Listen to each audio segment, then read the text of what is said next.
So box, box, box, box, box, box, box, box. Hi, I'm Rochelle, and you're watching or listening to Box F1 Pod. Welcome to the Australian Grand Prix race debrief.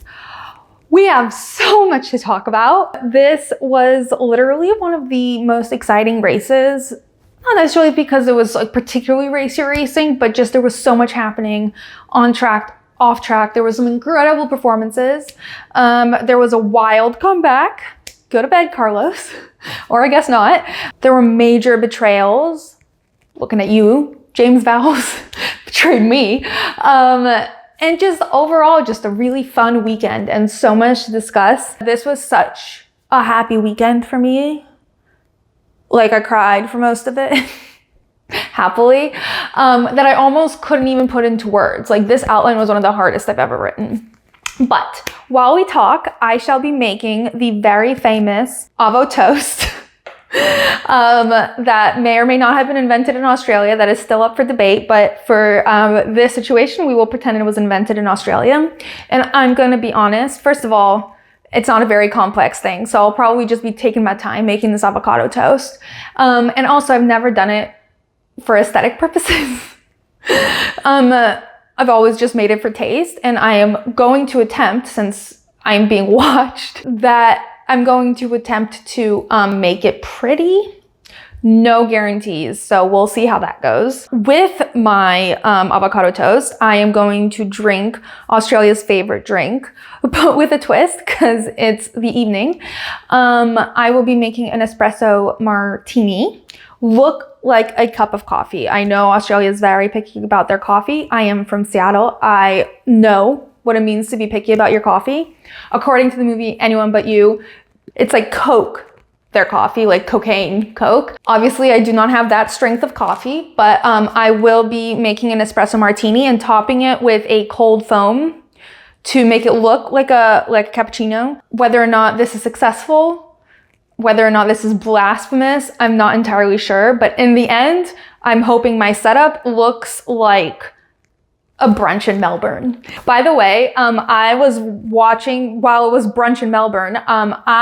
It was 9 p.m. here, and I was at a party, and I was literally that, the Friday night dinner clip that became like a trend on TikTok where people would like show them watching the Grand Prix in random places. Like, well, I never miss the Grand Prix. It's the Grand Prix. That was me. I looked like a loser, but I cried in a corner as Carlos won at this party, and it was the best moment of my life. Anyway, with that, before we hit the track, it's time for the digital warm-up. Lap 1, F1 news. Let me just grab my espresso very quick. I will just turn it ever so slightly so you can hopefully, see my espresso machine. Grabbing my coffee. I don't know if you can see it. I actually can't see what you can see. I guess I'll find out later. Okay, so lap 1, F1 news. The first thing in F1 news, no one judge me as I pour this, please.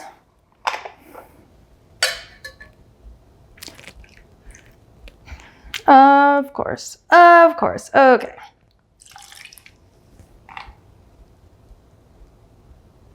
Mohammed Ben Sulayaem, the FIA president, was found not guilty by the FIA for interfering in a race result. If you remember a couple weeks ago, we discussed how he potentially was under investigation for interfering in the 2023 Saudi Arabian Grand Prix race result. Side note, if anyone hasn't seen this yet, my favorite freaking gin ever. It was given to me by a friend. Engine fuel the dream. And today we certainly fueled Carlos's dream. Okay. Mohammed Ben Sulayaem was not found guilty of interfering in that race. Honestly, not a shock. I'm not actually surprised this happened. I don't know who thought that they were going to be like, oh yes, our president is guilty. Bye. Anyway, One thing that I do want to say about this though, is that during media day, by the way, Lewis was just on a roll. Like everything he was saying was so funny. He literally, I think I called this during the Who's Who episode when I was talking about Lewis. His move to Ferrari indicates that he basically has senioritis. He does not give a fuck what people think about him, what he says. He's no longer a part of the Mercedes PR machine, like spitting out the correct things. He's going to say what he thinks. So when he was asked if this has reinstated his trust in the FIA president, he was like, oh, never trusted him to begin with. Mic drop. Anyway, another rumor I think that we do need to talk about is that in a classic move, Red Bull, there are rumors that Red Bull has given Daniel an ultimatum in that if he does not start performing in the next 2 races, they will replace him with Liam Lawson. Wow, tale as old as freaking time over there at Red Bull. And while I do agree with them that Daniel has been severely underperforming, give a guy more than like 4 races. Like, why are you firing everyone so fast? At the very least, do what Williams did and just take his car and give it to Yuki. Don't fire him. Just kidding. And while I love Liam Lawson and totally think he deserves a seat, I still think that Daniel deserves a chance. I'm also a little confused as to what happened to Daniel. Like, do you remember how wild it was when we found out that he set a time, according to Christian, that would rival Max Verstappen on the track? Where's that Daniel? Is it the car? Was he in a Red Bull car then? And now he's in a V-carb car and that's what's making a difference? Yuki's fine. So it's just a little odd. I don't know. And also just to like round this off, Red Bull made such a hullabaloo about how horrible McLaren treated Daniel, about how he left there malnourished and like abused basically. Like, and now they've like built him up and they're like, bye. Like, give the guy a chance. Figure out what the problem is. Unless the problem is really just that he's old and he can't do it anymore. But I don't know if that's the problem. I don't know what the problem is. Anyway, I don't know what I'm speculating on. Moving on to lap 2, off-duty F1. Before I dive into the heart of this lap, aka Lando and Chicken, if you know, you know, and if you don't, you'll know in a second. Anyway, there's some miscellaneous items that I want to run through very fast. First up in my miscellaneous round is Charles Leclerc signing a Lightning McQueen Croc. So Charles sort of has a reputation online, and I guess in real life, of literally signing anything handed to him. He'll sign like potato chip bags, he'll sign like a sock, like I don't even know, he'll sign anything. But someone handed him a Lightning McQueen Croc, and I find it absolutely hilarious. Which also, speaking of Lightning McQueen, reminds me last summer when Liam Lawson entered his vlogging era. He had this one video where he went to Disneyland and he like prefaced it. He's like, I'm about to meet my hero. Literally the reason I went into driving. He's everything I stand for. This is the best day of my life. And then it cuts to him with Lightning McQueen at Disneyland. I laughed. But anyway, continuing on the Charles theme, there was one thing that kills me literally every time I hear it. So at the Saudi Arabian Grand Prix, during the driver's parade, there was this kid on the side, like really high up, really far from the drivers. And he recorded himself filming the driver's parade and trying to get Leclerc's attention. And he's literally going, apologies, Leclerc, Leclerc, Leclerc. And his voice keeps breaking because of how desperately he's shouting. And at the time, Charles reposted and was like, I'm so sorry I didn't hear you, but this is the greatest thing I've ever heard. And since then, it has become like a trend, a sound to like any Charles Leclerc clip. They just add this kid like desperately shouting for him, which by the way, I think it's the theme song of Charles girlies like everywhere. It's like the in their head narration that they hear every time they see him. So it's a perfect fit. But today I actually saw a really funny clip of a DJ playing that song, and it was remixed with, I don't even remember what, it was remixed with another song.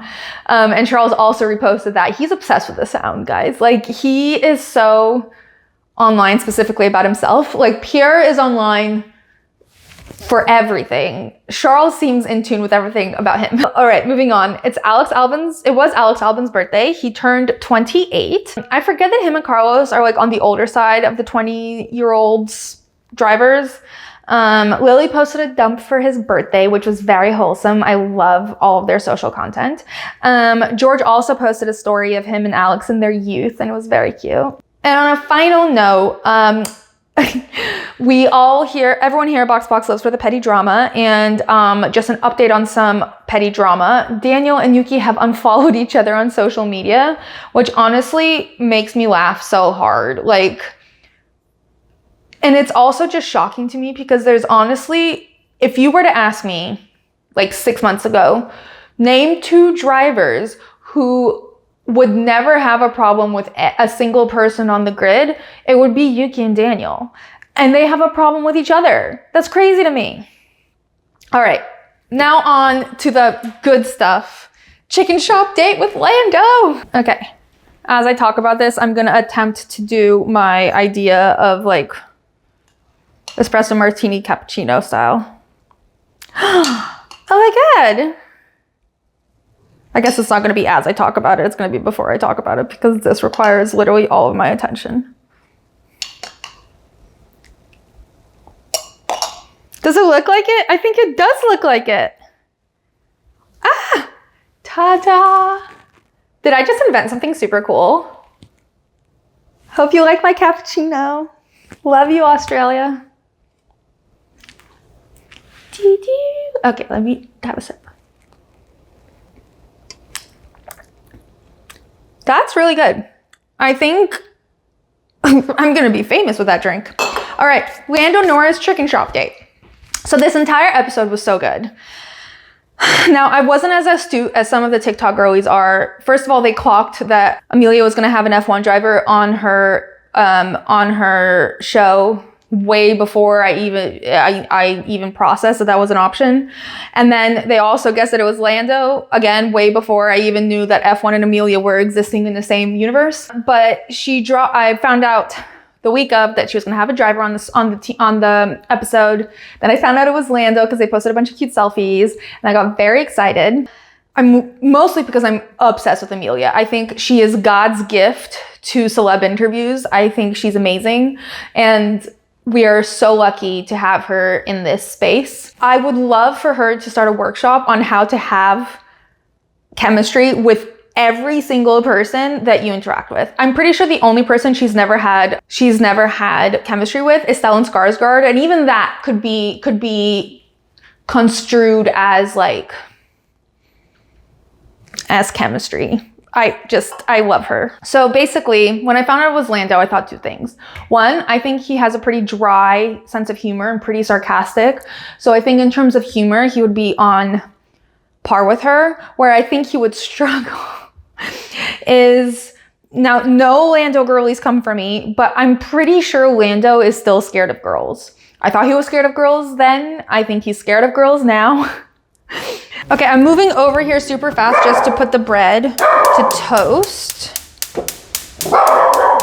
But what I was saying is basically, I also stopped because my dog was barking and I thought she would stop by now, but she is not going to stop. All right, so what I was saying is that I think Lando is basically scared of girls, and Amelia is also not your typical girl. She's a scarier girl because she really flirts. She really goes in for it. And I think that would be scary for Lando, but he did hold his own. He did look terrified, but he did his best, and I was proud of him. He especially did well in the in between flirty parts where she was making fun of him for not winning a race yet, or when she was test me on my driving test knowledge because I still haven't passed. I thought all of that was hilarious as he's reading out questions from the little book that she brought. I also think, side note, one of the best reasons why Lando is suited for the chicken shop date is because this is his palate. This is totally what he eats. And I thought that was great. Anyway, it was also just hilarious to watch him during the flirty parts where he was just giggling and blushing and kicking his little feet, couldn't handle couldn't handle her flirtations. I thought it was hilarious. So A+ to Amelia. They also posted some like excellent post-episode content where they're flirting in the comments. When he got third place, she was like, "That's my boo," and he was like, "Thanks, bae," something along those lines. I have to find the actual comments, but I was laughing so hard. He definitely flirted a bit better online, but he was very cute in the episode. I think it was great content. I was also thinking who would be really good on her show, and it's hard for me because I can't think who would match her humor, but in terms of just pure flirting, Daniel and Pierre Gasly would be the ultimate flirting companions for Amelia. Anyway, I just really hope this isn't the last we see of Amelia. She's so funny, charismatic, amazing. I can only aspire to be her. Perhaps I should eat more chicken nuggets, and that will do it for me. Anyway, that's it for that. All right, lap 3, trackside in Melbourne. So we all know Australia has Daniel Ricciardo and Oscar Piastri. Hard to miss Oscar's giant poster cutout like all over the Grand Prix. Apparently he was also the voice in the public transportation, which I love. They also have Jack Doohan, who is, I don't know if I pronounced it right, but he's Alpine's reserve driver. Beautiful man. Oh my God, I have to find it. My friend sent me a video from the AusGP account where they're asking Australians to try to figure out what the names of some of the drivers are, and the descriptions are hilarious. It was so funny. I have to find it. It was so good. Just one of them was describing Jack Doohan in a really funny way, and then when they showed Charles, literally beautiful boy was, I think, the description of like half of them. But there is one more Australian who's bigger and better than all the rest. Bigger, better, more Australian than all the rest. And that is Valtteri Bottas. A man who at one point might have been the most Finnish human alive. And he still is rather Finnish. Just with a Speedo tan and a mullet and flip-flops. But he still loves the sauna, and you can take the man out of the sauna, but you can't take the sauna out of the man, am I right? What is that? So you know how like they say that like if someone like converts to religion or adopts a new culture, they often go harder than people who are born into it? This is Valtteri like to a T when it comes to Australian culture. He has out-Australian every Australian on the grid. He has out-Aussied his own girlfriend, I'm pretty sure. I think he knows more about Australian culture than she does. But again, he's still as Finnish as can be. Like if he wasn't wearing a Speedo and flip-flops or thongs as they call them, he would just be like a Targaryen in the wild. Like, you know, like that's how Finnish he is. But Australia has really embraced him as his own, the same way Ireland has taken in Io as one of their own. Valtteri is Australian now. He 100% is. So much Australian content from him this weekend. So first of all, Australian content from Valtteri this weekend. There was the mullet rating contest during that whole like, you know, the fan show where they're on stage. He took it very seriously. Then there was his helmet, which featured what is apparently called the Aussie sausage sizzle, which I guess is a barbecue specifically with sausages. There was a lot of cartoon sausages on his helmet, and he just kept saying the word sausage over and over and over again. But then there was Guanyu, who, as usual, takes fashion and his look to the next level. His helmet kind of looked like it had a bunch of like stickers on it. And it was a bunch of like Aussie inspired things. It was kangaroos, it was a koala, it was a flag, there was a little Chinese on there. It was all these things. And then on the very back, there was just a picture of Valtteri's face from the profile so that you could see the mullet in all its glory. And he presented this to him wearing a blonde mustache and a blonde mullet. And I just thought it was exceptional. Like I said, Guanyu can do no wrong when it comes to look. He is 100% the Zendaya of F1. And then the highlight of all of this was an Uber car share ad. It might have been the greatest thing to ever exist. It might be the greatest ad of all time. And it's also almost impossible for me to describe or discuss without like just repeating everything word for word, and it wouldn't even do it justice. So go to the show notes, please watch it. If you haven't seen it already, if you have seen it already, please watch it again. I think I've seen it at least 6 times. Like, it's just so good. It's just Valtteri doing very Australian things. Somehow his Finnish accent is more amped up, and that makes it even better. It's just incredible. Please watch it. The best part is he posted this, and there was a bunch of drivers liking and commenting on it. Lewis commented with like the crying face emoji and said, "Actually in tears, this is so good, bro."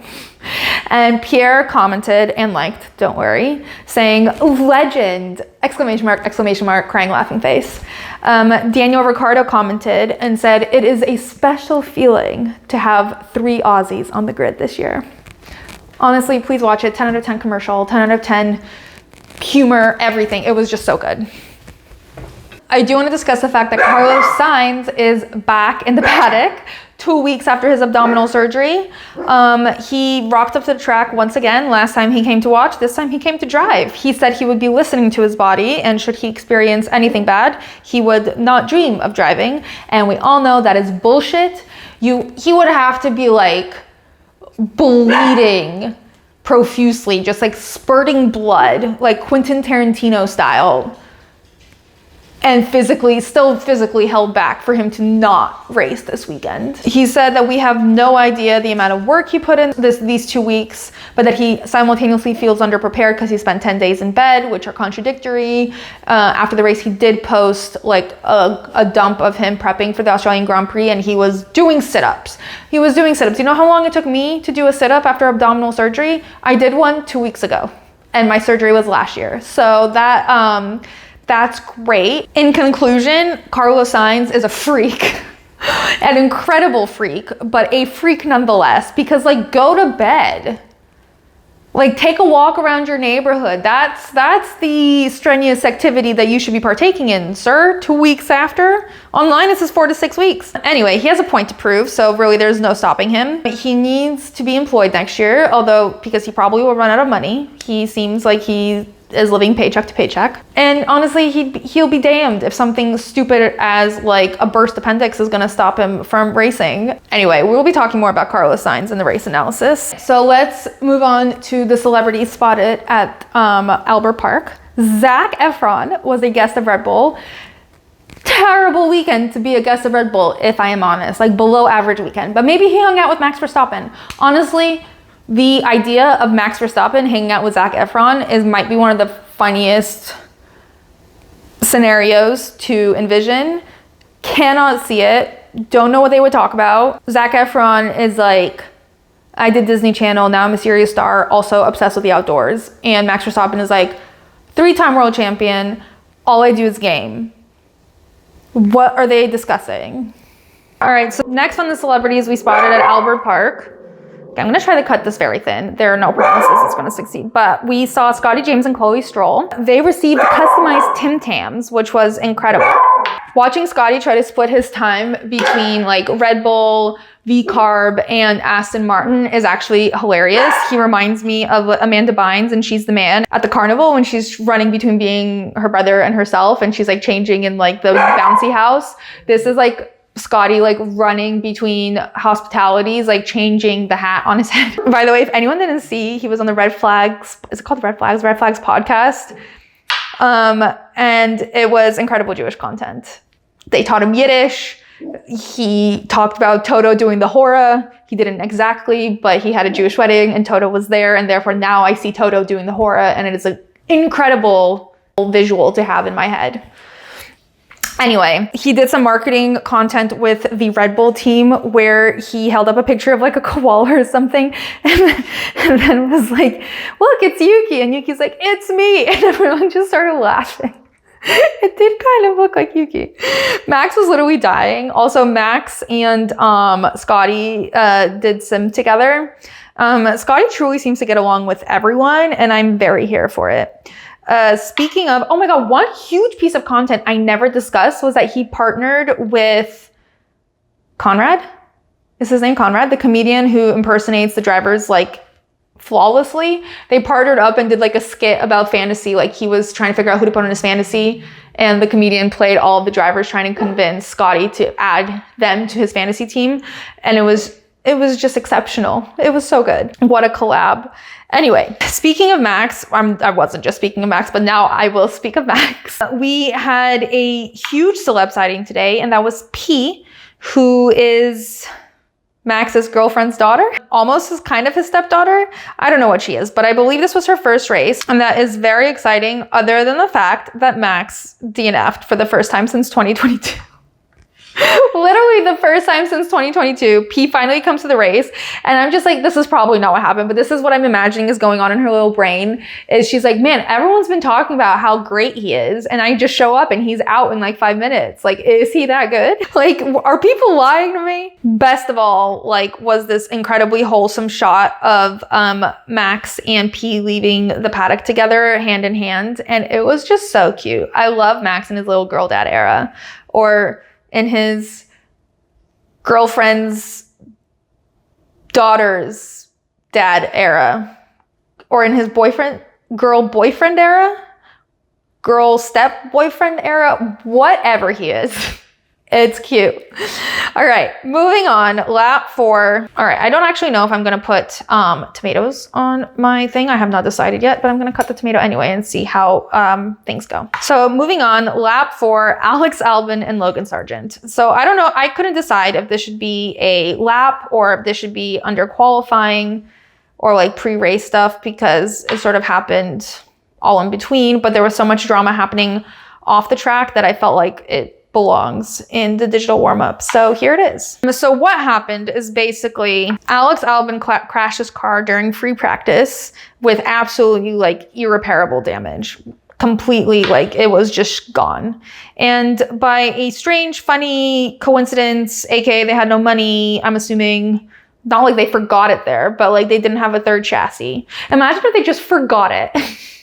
They just forgot to pack the extra chassis. Now, I'm assuming it was like a cost thing, but they didn't have an extra chassis. So really, they only had one car in Melbourne to race. And I saw someone say online, they're like, what if they just give Logan Sargent's car to Max Verstappen? And I was like, that's insane. This isn't Red Bull. They would never do that. Boy, was I wrong, because the next day I woke up to a huge headline that Williams is indeed giving Logan Sargent's car to Alex Albon. Now, obviously what I'm about to say has absolutely no reflection on how I feel about Alex Albon. I think if you are a long-time listener of the podcast, you will know that he is one of my like top favorite humans ever on the paddock, outside of the paddock. I love Alex. And up until the Australian GP weekend, I also loved Williams, and James Vowles was on just like the tallest pedestal for me. I thought he could do no wrong, primarily because of how he has treated Logan, despite all of the critics saying he should fire him, he doesn't deserve to be there. And I've really appreciated to see, I appreciate his personality. I really like who he is, but I've also really appreciated to see him try to nurture Logan as a driver, try to build up his confidence. I've really appreciated seeing all that, and to see all of that stripped away is crazy to me. Because also, disclaimer, I fully understand this from like a business perspective. I understand they need every single point, despite this being the third race of the year. I understand that statistically, Alex had the best chance of scoring a point. Not that he did, but I understand all of that. But like, all of that work and building up Logan Sargent was just destroyed in a weekend. Like, unless this was his like villain origin story, I really cannot fathom how this doesn't shatter someone's confidence. If this happened to me, I would cry. Although, again, kind of sounds like I cry about everything, but like it's sad, it's disheartening, it's upsetting, and like, I don't know. The way it's happening though, and I don't fully understand it, and I've linked an explanation in the show notes so you can go watch it, but in my stupid brain, I just assumed that Alex would be hopping out of his car and getting into Logan's car. But obviously, at the bare minimum, his seat has to move over because he can't fit into Logan's seat. And that would obviously not be optimal for point scoring. But what actually seems to be happening is they're like taking apart Logan's car and like using pieces of it to create a car for Alex or something along those lines. It's not like a straightforward like hop in, hop out situation. I don't know if that feels worse in a way. Like not only are they taking Logan's car, they're like tearing it apart. I don't know. This all just sits like really weirdly with me. Don't know if it's just in my head. Anyway, so the response from people has been overwhelmingly towards Logan. Although I'm not sure if it actually is pro Logan. It's just like, what else are they going to say? Like Alex was, I know it's obviously not Alex's decision probably, and there's only so much he can say about it, but like he kept making comments about like what a gentleman Logan is, what a great teammate he is, what a class act. And like, what is Logan going to do? Say no? Which of course leads me into Max Verstappen's comment where he said he understands from a business perspective why they did this, but from a driver's perspective, if this had happened to him, he would crash his car so they couldn't use it. And then he like giggled as he said it. And everyone in the comments were like, classic Max, like, of course he would do that. That's so Max. But like Max said what everyone was thinking.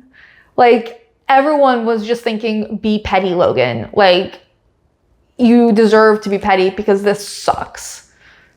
Everyone would want to be petty in this situation. Australia's response was like, they really rallied behind Logan Sargent, as did the rest of the internet. Like everyone was just super supportive of him, which I'm sure made him feel loved, but at the same time, he still wasn't driving the car. So it can only do so much.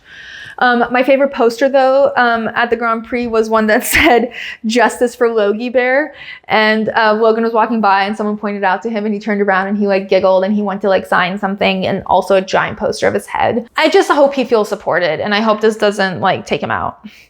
The most hilarious meme I saw, it was a picture of Carlos and Logan, and it said Carlos to use Logan's appendix for the Australian Grand Prix. Lol. Anyway, that concludes our digital warm-up. On to the race run. Here in Melbourne, we've got 3 Aussies on track. Oscar, Danny, and Valtteri Bottas. Can I get an Aussie, Aussie, Aussie? Oi, oi, oi. Also, Carlos is like, hola, aquí yo estoy. Because as we all know, the key to post-op rehabilitation is an entire weekend of G-force application. Let's put Carlos on pause though and talk about Williams. In free practice, Alex Albon crashed his car and it'll probably cost millions. His car is destroyed, and of course Williams didn't bring an extra chassis. So they took Logan's in a move that can only be described as classy. Alex ended up bringing it home in P11 while Logan watched from the bench. Maybe this will be Logan's villain origin story? How long can he stay a mensch? So finally, it's lights out in Albert Park. In lap 2, Carlos overtakes Max before his brakes go up in sparks. Before we know it, we have a lap 6 DNF from Max Verstappen. And everyone is cheering as if crazy racing is about to happen. Spoiler alert, Max wasn't the reason F1 was kind of feeling boring. It's okay though, there's a few more scenarios worth exploring. First of all, Lewis DNFs next, like we're throwing it back to 2021. Next, you're going to tell me that George is taking himself out just before the race is done? Why, yes! It's not a Carlos win without George DNFing. At least this time we can blame Fernando for a bit of brake testing. And that brings us to the most incredible finish we've all seen in a while. From hospital to P1, Carlos made all of us cry and smile. Drivers, take note. Seems like without an appendix, no one can stop you if you try full sending it. Next up, we're headed to Suzuka for the Japanese Grand Prix, home of Yuki, sushi, and perhaps another lesson from Carlos in job security. Okay, on to analysis. While I attempt to cut this avocado, for the record, I usually just mash the avocado. I am going to attempt to slice it all pretty.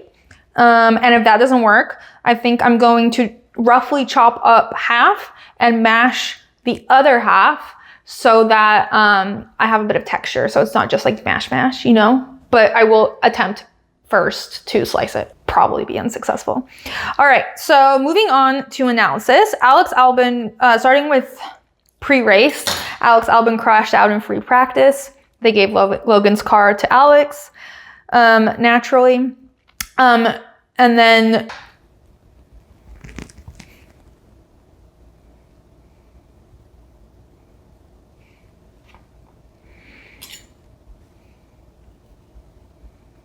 okay, I'm immediately giving up. I swear there's nothing more embarrassing than people watching you cut an avocado. And yet here I am doing my best Kendall Jenner impression with an avocado. I promise I can cut a cucumber.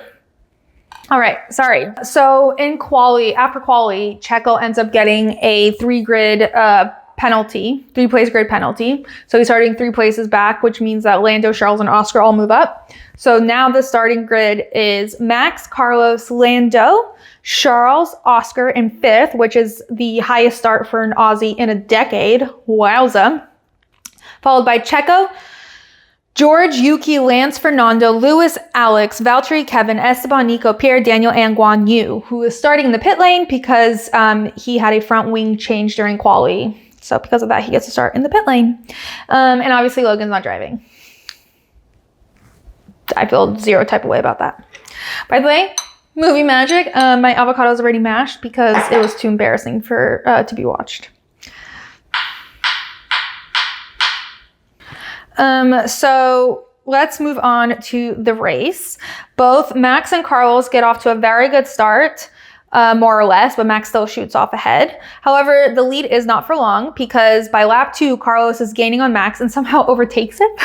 Literally slides by him so smoothly. Max got on the radio and said, "I just lost a car." It was like very weird. And at this point, everyone was like cheering. Like, I actually still do not care how the overtake happened, whether the car was lost or found, or I don't really care. But at that point, the commentator says, "This might not have been pure performance we were looking at there," which is fine by me. It was still a great overtake.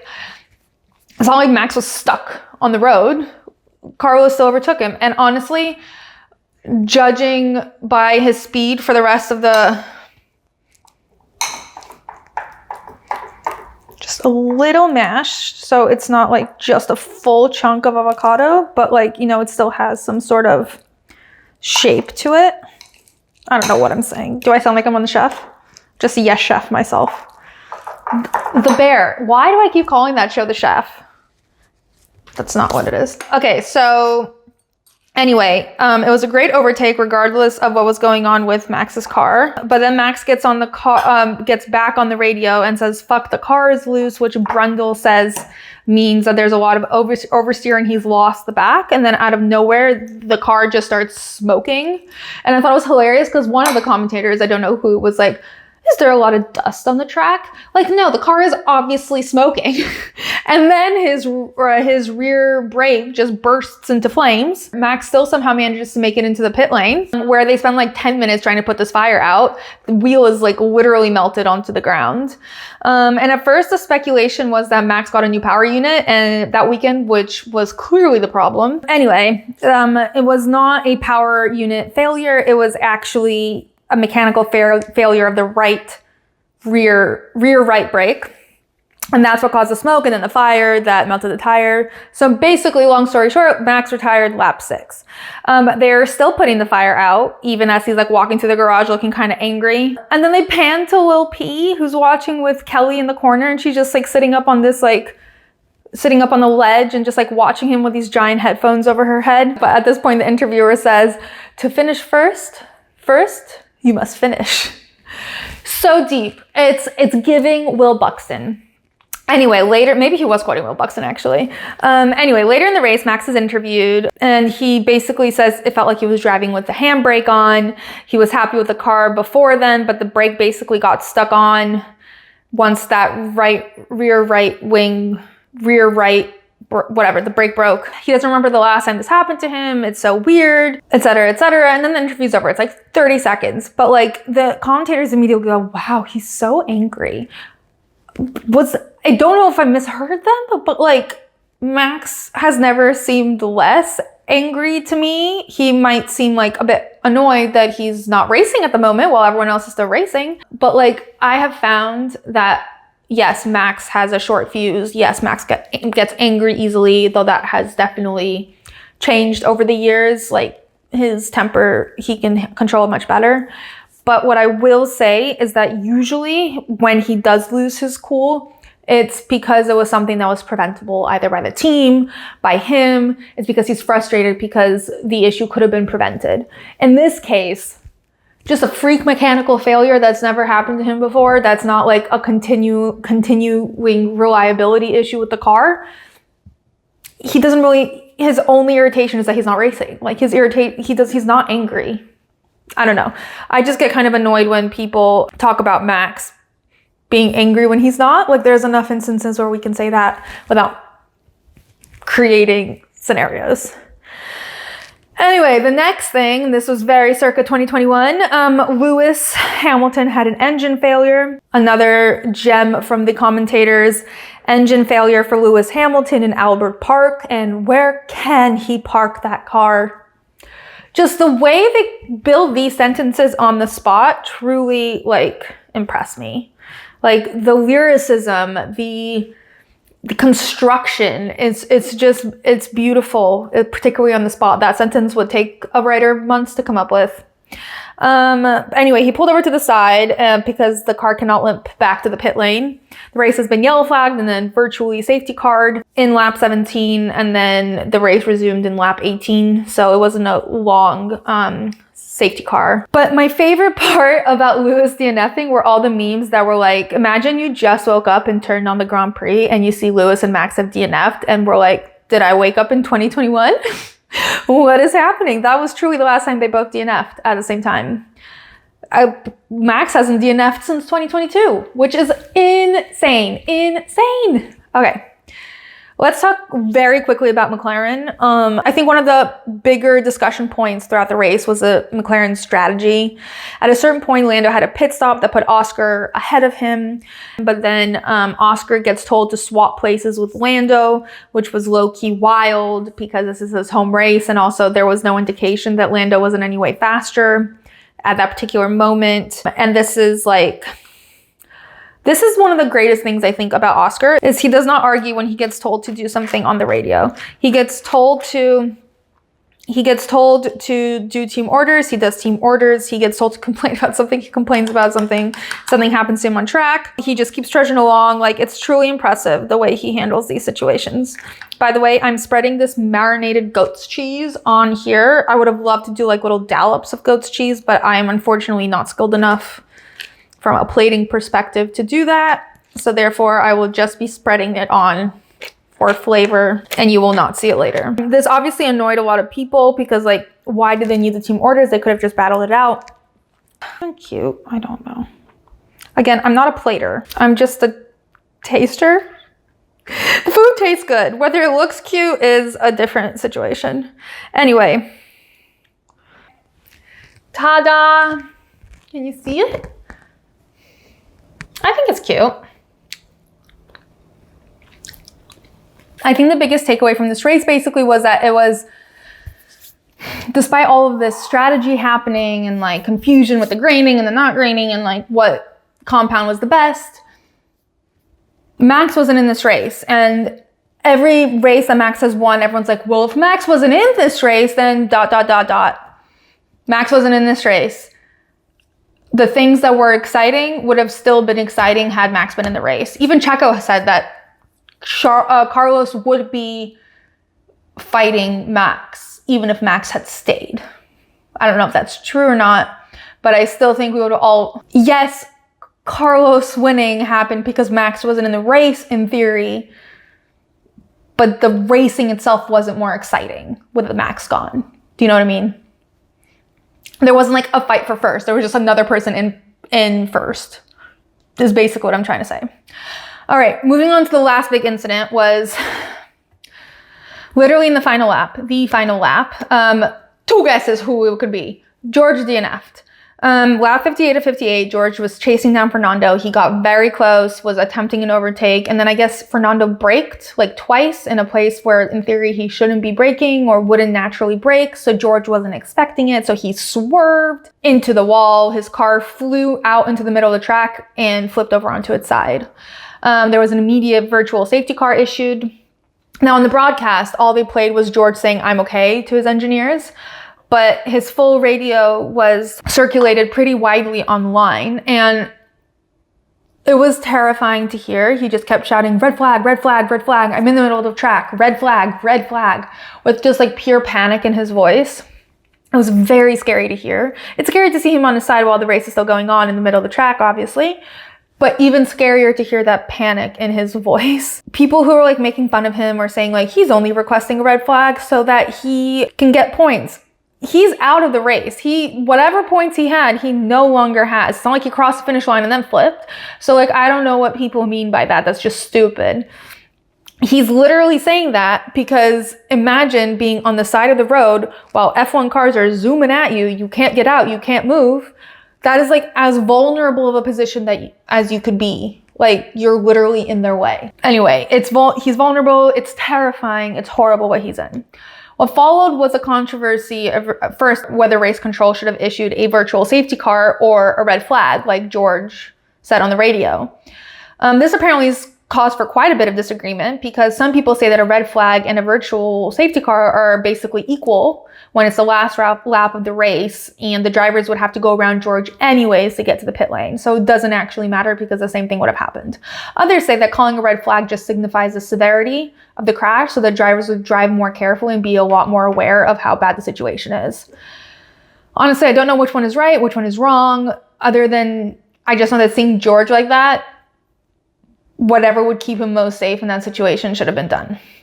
Like, all the cars avoided him. He was pulled out of the car, okay, and he was taken into the medical car, and he was fine, thank God, after, but it was still very scary.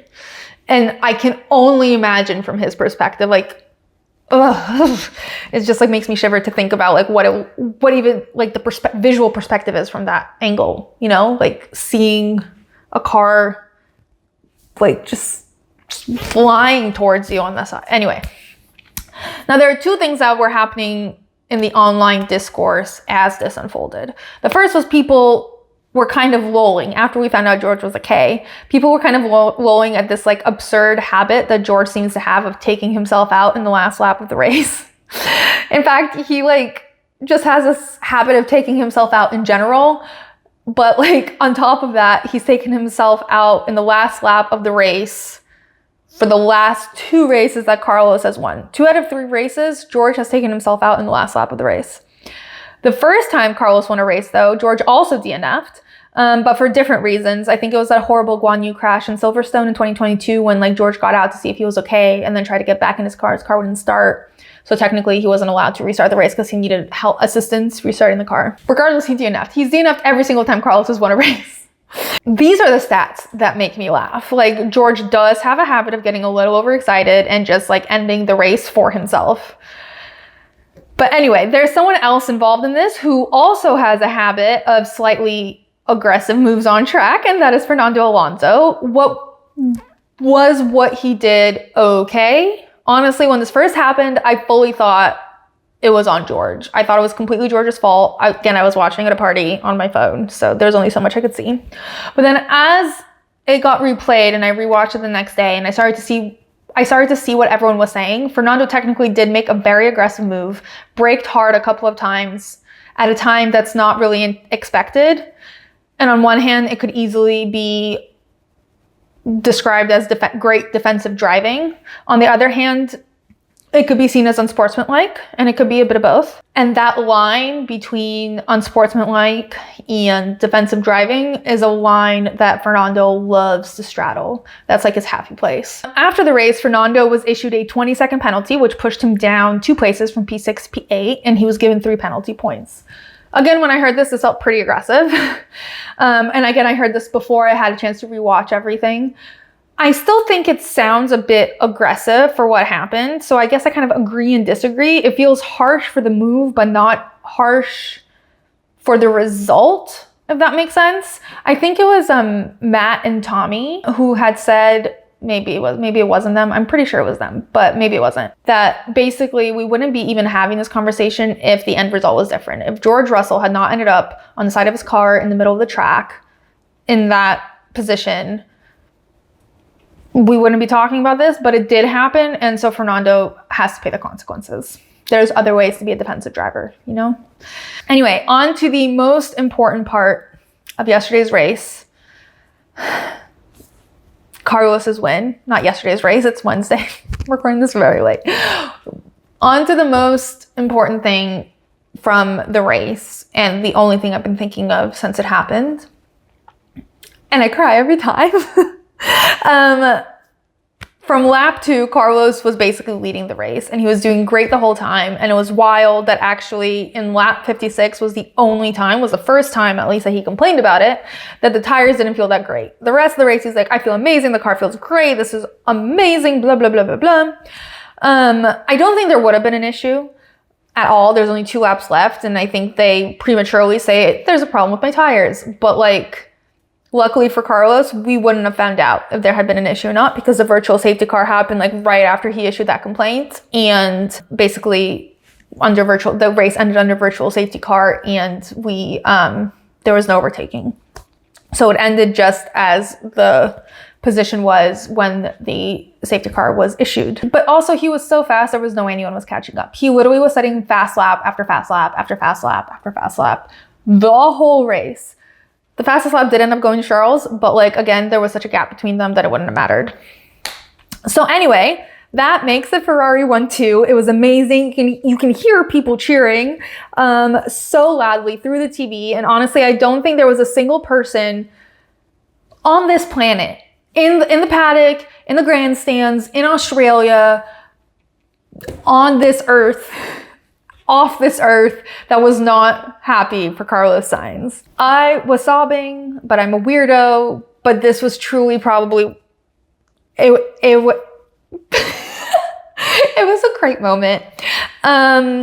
Speaking of cheering off of Carlos for a second, Oscar also got a massive standing ovation for P4, and that made me very happy because I just love seeing Oscar succeed. I'm not crying about Oscar, I'm still crying about Carlos, but it's fine. The celebrations were incredible. Carlos radioed in as he crossed the finish line saying, "Did we get it? Tell me we got it," which seems to be his go-to phrase when he crosses the finish line. But I feel like that makes more sense when there's a chance he didn't have it. This was very clearly his. He finished under a virtual safety car. But he said that. He started cheering. He was like, life's a roller coaster. Life is crazy sometimes. His life is literally crazy sometimes. Honestly, the kid was in a hospital bed 2 weeks ago. And then he radioed in to say, tell Charles to drive close to me so we can celebrate together. And they drove side by side, and what is wrong with me? And they waved at each other. And it was just so wholesome. Jeez. And then, what the fuck? And then his engineer started singing Smooth Operator over the radio, and then Carlos started singing Smooth Operator back. As soon as they got to park firm, Charles hopped out of his car and went to congratulate Carlos by like rubbing him on the head, and then Carlos patted him back. Very wholesome. Then Carlos struggled to get out of the car, and everyone just stood around and watched him attempting to get out of this car. Eventually, he got out on his own. Major core strength required for all of this, but particularly to like stand up out of the car. And his core, he still has a strong core, but he also has a giant gaping wound on his core. So I don't know why no one helped him, but anyway. Eventually he got out and like literally beeline for the team, who miraculously were there in full force to celebrate him. Actually, it's not. Like, I hope you can't hear the tears and see the tears over this. I'm crying. He like went over to celebrate with him. Obviously he didn't jump on them, and they didn't like shake him aggressively because ow. But no doubt about it, they were all so happy for him. Just like really hard not to cheer for this one. As Carlos was walking over to the team though, this like FIA lady starts shouting at him that he needs to get weighed, and he literally just like swipes her away like a gnat. And he's like, basically like, F you, I'm gonna celebrate with my team. He hugs all of them, gingerly of course. And then his dad is there and he hugs his dad also. And then Lando is there and they're hugging, and it's so cute. And finally Carlos goes to get weighed, and in the background we see Lando hugging Carlos's dad. Oh my God, this is embarrassing. It's been 5 days. It hasn't been. Sunday, Monday, Tuesday, Wednesday. It's been 4 days. It still gets me. Anyway, I want to say that while I'm watching him hug everyone, I text at the party that I'm at, by the way, I'm still at this party in a corner texting my mother that Carlos won the race. And her first response is, wow. My Soviet accent. Wow, everyone will get their appendix removed now. And that turned out to be the joke of the weekend. They started while he was getting weighed and all that stuff was going on, they started playing the voiceover of an interview with Fred that was happening live somewhere else in the paddock. And Fred goes, we will need a surgery every week, no? Which reminds me of this meme I saw that was basically like a skeleton. And it was captioned, Carlos removing all of his organs and winning the World's Drivers' Championship. Carlos made a joke about it on social and in real life. Lando posted a picture of him and Carlos together holding their trophies. And Carlos had his shirt up so we could see all of his gauze because he was still like, his wounds were still wrapped because they're fresh. And they're both pointing at his appendix. And the caption was, gonna get my appendix removed. Apparently you do it and you win a race, so. Excellent joke. It's gonna be coming for weeks to come. One of the continuation of that joke is that Carlos is lighter now and therefore he could go faster. I think Charles made that joke. He was like, clearly without the appendix, like, he's much lighter because he was very fast today, wasn't he? The shock of the week was that recently unemployed Gunther is now employed. He could give Carlos some pointers. He was doing the post-race interviews. Like, it was incredible to see him there. Glad to see he's staying busy. Do not think they will be asking him back. Let me explain. The first sentence he says to Carlos is, that was vamos, Carlos, which isn't a proper sentence in English or in Spanish. Doesn't really mean anything. And I want to continue on Carlos' content, but let me just recap the rest of Gunther's interviews. Charles literally understood 0% of what Gunther was saying to him. Like nothing. He just blinked rapidly in complete confusion at Gunther Steiner the whole time. At the end, Gunther is like, I wish you a good evening partying with the boys. And instead of just like smiling and nodding, Charles just stares at him like he has 12 heads. Like, I know how Charles feels. When I was at uni, I had a friend from Northern Ireland, and it took 2 years for me to get to understanding less than 50% of what he was saying to me. And it was so little. Like, I watch Dairy Girls with subtitles. I'm okay now. I've been training myself on TV. But at the time, I understood so little of what he was saying. I couldn't even smile and nod. I couldn't. I did not know what was coming out of his mouth. And the Northern Irish accent is one of my favorite accents. So this isn't a hate on it, but like, it was a struggle adapting. And that was Charles's face the entire time Gunther sang. Charles often has a sort of like dazed and confused thing going on, but like this in particular was just really throwing him off. Almost as much as when he was called Chuck Leclerc.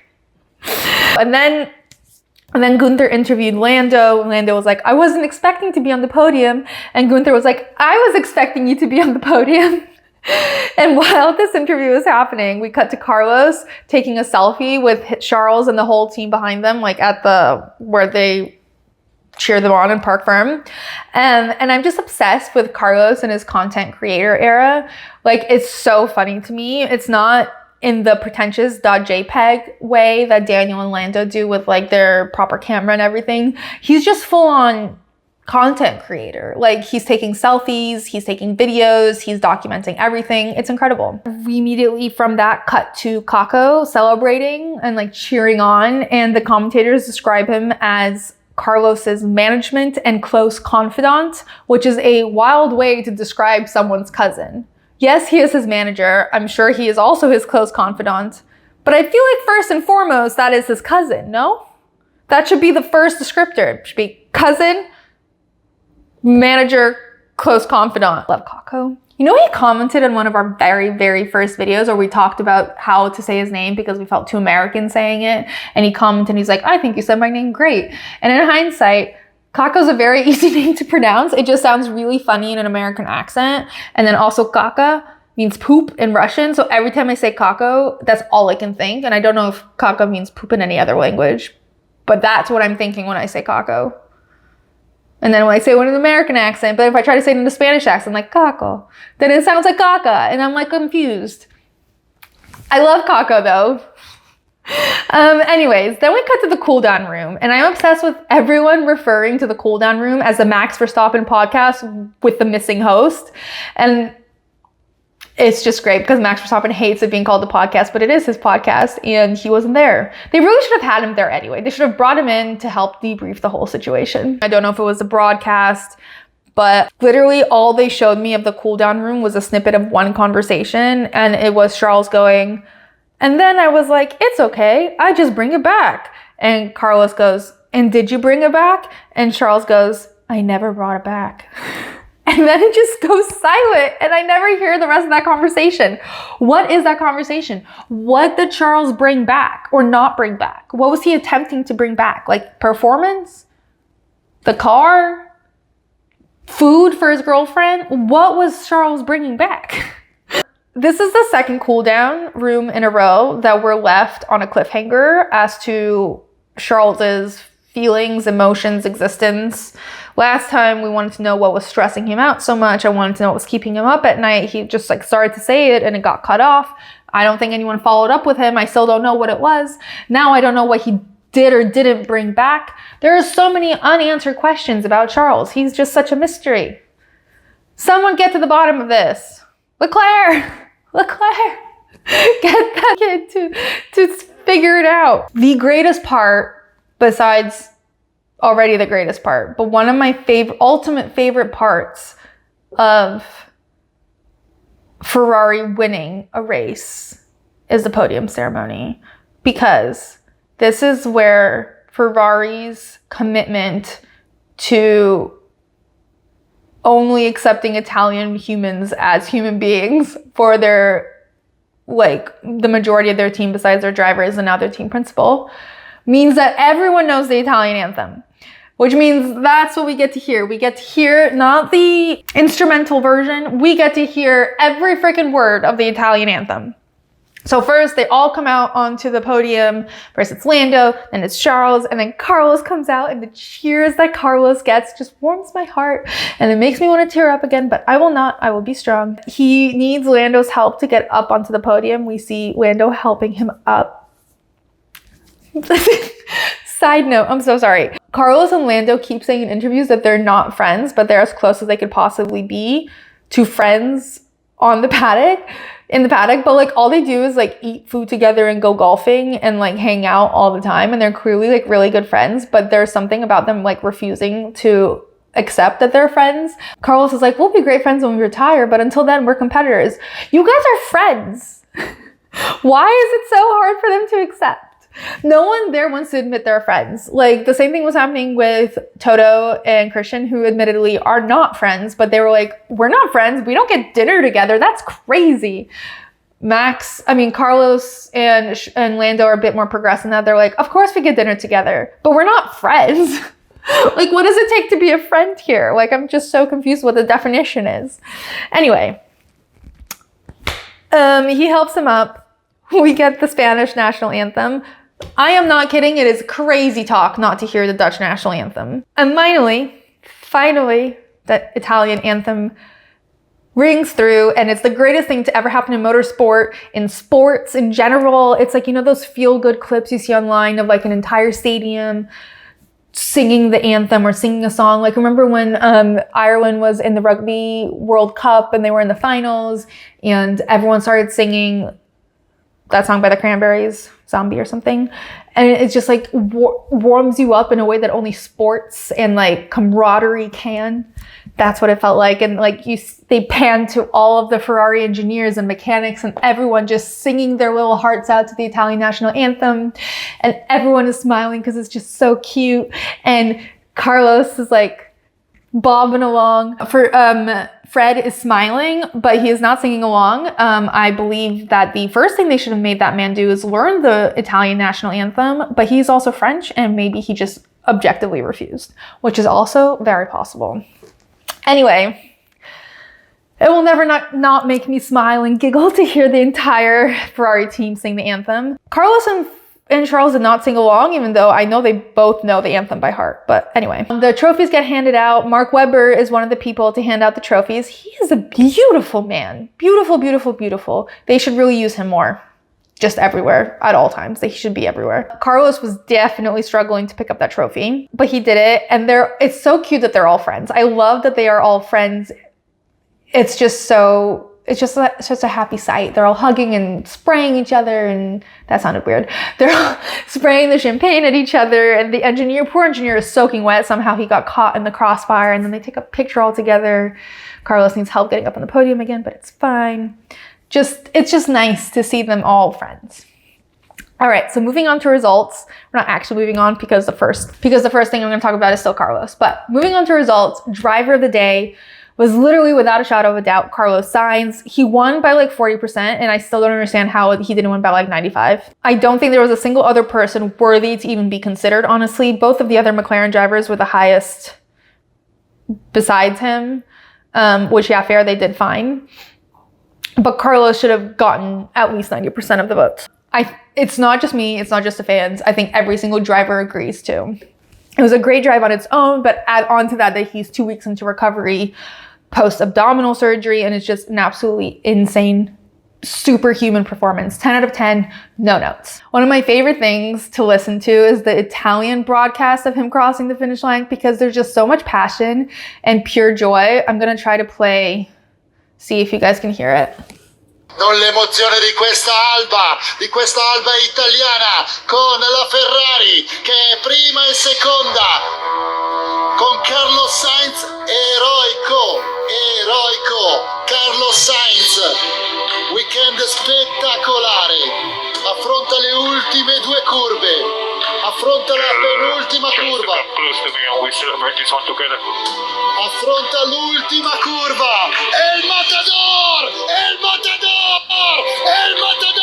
Carlos Sainz vince di forza il Gran Premio d'Australia. Buongiorno Italia, 1-2 Ferrari. The Matador repeat was cute.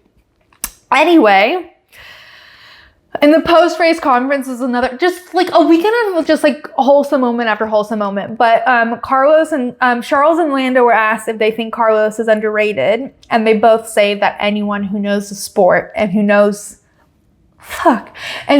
Carlos will never underrate him. And Carlos says, "I will agree with my two favorite teammates." Just so much wholesomeness. I also love that in the media pen after, he was asked how he felt about the whole win and everything, and he was like, well, I'm still jobless for next year, so it's great. But I also saw him say somewhere else that for what he can do with a car, he's a pretty good deal for any team, which love that sell. Great argument. Charles also hinted at the post-race press conference that he knows that team principals are calling the fuck out of Carlos. I just really want to know, like I believe that he's being called over and over again, but he's being called, but like I just can't imagine where he would fit in properly. Like, he's so Ferrari to me. I'm like really struggling to picture where he would be used to his full potential. The second best car, I suppose, is Red Bull, but I feel like that's just like emotionally crushing to go to Red Bull. I guess the next would be Mercedes, but that car sucks, and it just doesn't seem like Carlos's vibe. You know, I don't know where he would go. I just want him to go somewhere where he can thrive to his full potential, because clearly he has a lot of it. Also, side note, Charles just has terrible luck. Not that like Carlos's good luck equals Charles's bad luck, but also it kind of does. Yeah, Charles has a drive for next year, but like The poor guy can't catch a break. He hasn't won a race in 2 years, and Carlos just keeps consistently performing well even after surgery. And like, Charles is clearly very happy for him, but Charles just has really bad luck. Just terrible, terrible luck. Not to make this about Charles today, but like, I just always keep thinking back to the fact that Charles has terrible luck. It's just so bad. Maybe Carlos sacrificed his appendix to the Monegasque witch, and Charles needs to do the same. Maybe that's the issue. Anyway, this is a very positive weekend. I don't want to dwell on negativity like bad luck for Charles and no job for Carlos. So let's just focus on what's happening that's good and table my panic for later.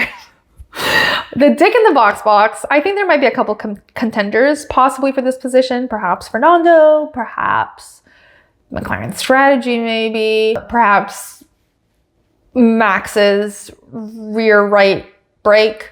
But really, without a doubt, I think that the most deserving dick in the box this weekend is Williams, just as a whole.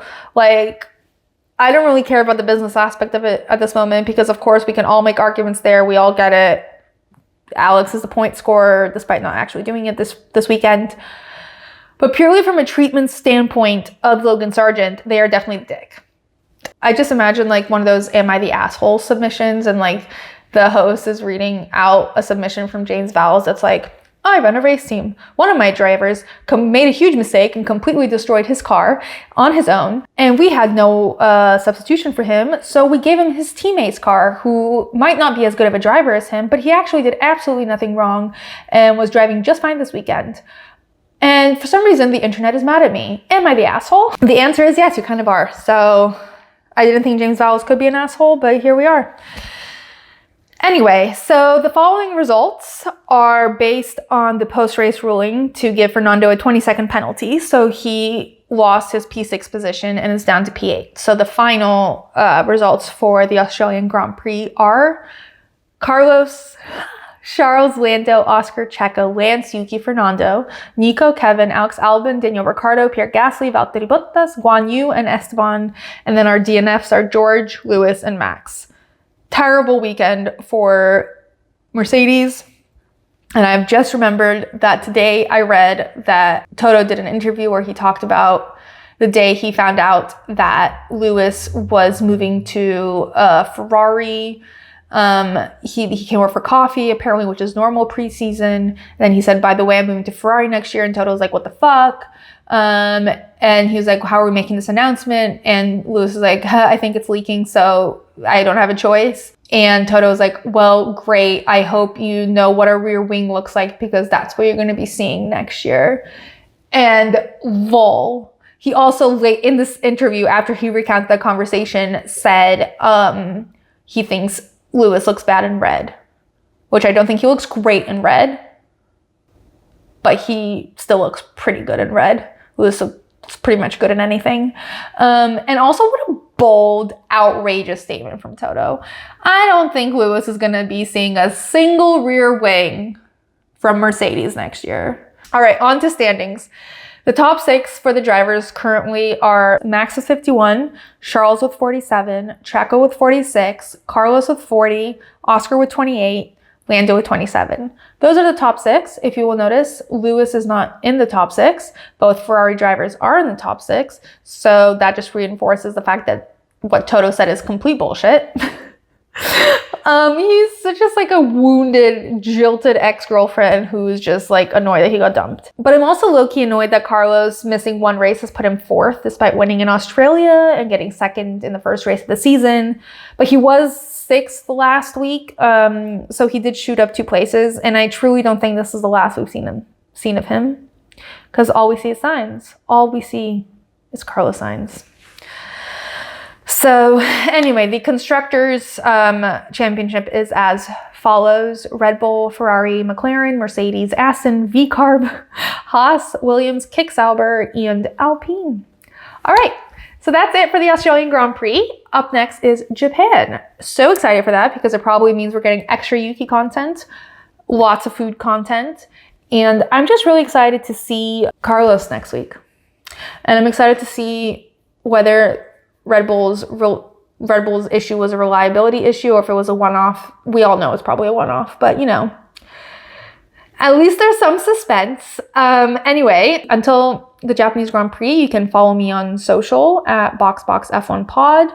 Make sure you subscribe, share with any potential boxes. You can always DM or email me your thoughts. And also, I would super appreciate it if you could rate or review the podcast. It would mean a lot to me. Anyway, we will see you soon in Japan. Box.